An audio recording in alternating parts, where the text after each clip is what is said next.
3 जुलाई 2023 को ताजपुर थाना में मोरवा मंदिर परिसर में एक शादी समारोह चल रहा था। उस शादी समारोह में हर्ष फायरिंग के दौरान एक लड़के की मौत हो गई थी। इनफैक्ट उसे हर्ष फायरिंग नहीं कहा जाएगा, एक लड़के की गोली लगने से मौत हो गई थी। बहुत ही आश्चर्यजनक बात ये हम लोगों को समझ में आई है कि जब ये घटना हुई तो वहाँ पर काफ़ी लोग थे, मीडिया के लोग भी जानते ही हैं, घटनाओं को तुरंत रिपोर्ट हम लोग करते हैं।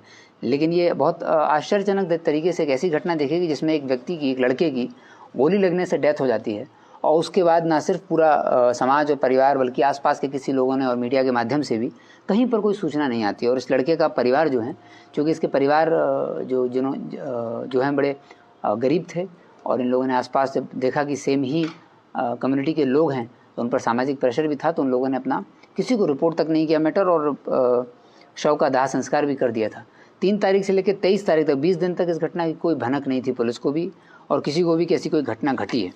कहीं पर भी इसको मीडिया के द्वारा भी नहीं उठाया गया था।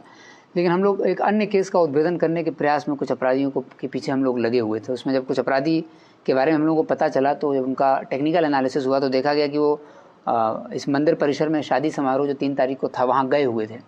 जब इनसे जाने का वहाँ औचित्य पूछा गया और वहाँ फिर हम लोगों ने जब पता चला कि ये हथियार लेकर वहाँ क्यों गए थे तो स्पष्ट हुआ कि वहाँ पर इस दिन इन्हीं लोगों के हथियार से एक लड़के की डेथ भी हो गई थी।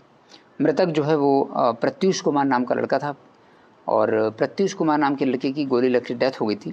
तो इस घटना में हम लोगों ने घटना का उद्भेदन नहीं, पहले तो घटना का ही पता लगाया जो कि किसी ने नहीं बताया था। घटना का पता लगा और फिर घटना का उद्भेदन भी किया गया है। 2 अपराधियों को इसमें गिरफ्तार किया गया है।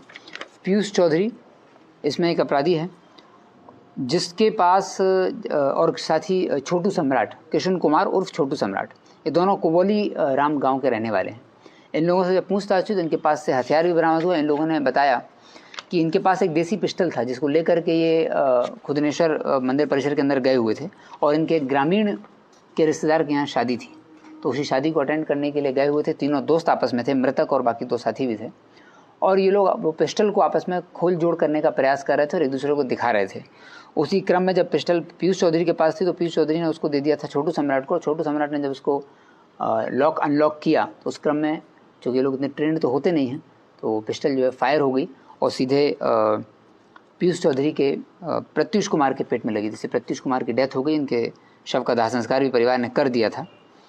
गिरफ्तारी के बाद जब हम लोगों ने जब पता लगा कि ऐसी घटना हुई थी तो वादी के जो मृतक थे उनके परिजनों से संपर्क किया तो परिजनों ने घटना को स्वीकारा कि हाँ ये घटना हुई थी, लेकिन सामाजिक दबाव में और अन्य के कारणों से उन्होंने घटना को कहीं रिपोर्ट नहीं किया था।